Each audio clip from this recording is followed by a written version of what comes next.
nyo guys ang ating bunga ng malunggay.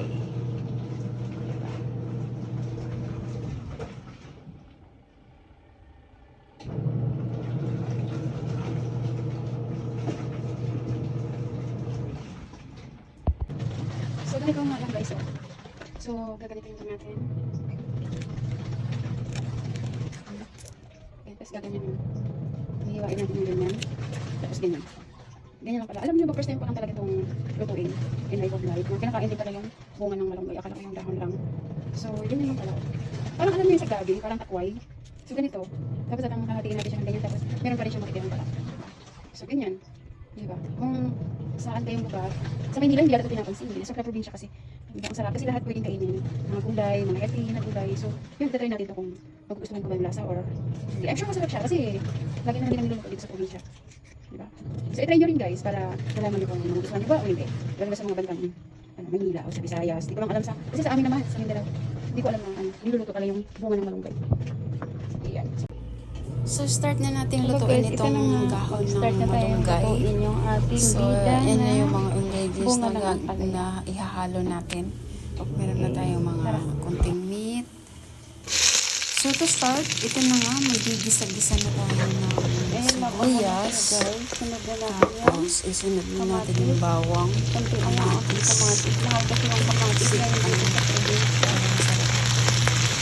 I-ano lang natin. So, ito na po. Isunod na natin yung ating bago natin ihalo yung meat. Igigisa-gisa lang natin siya.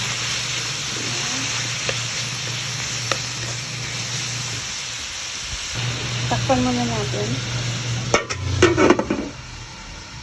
So, lagyan natin ng isang tablespoon ng asin kasi wala naman akong patis.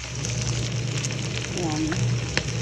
So, pwede na natin isunod yung ating tubig. Mga 2 cups na tubig. Habang pinapalambot natin si meat. 2 cups na water.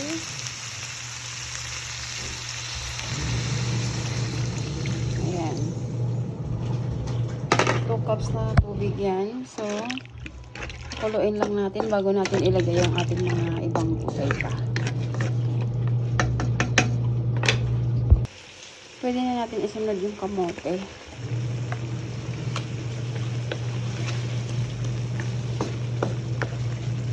Sunod na rin natin yung ating dahon ng bunga ng malunggay.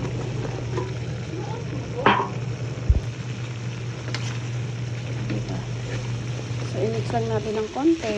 Tapos, hayaan lang natin siyang maluto.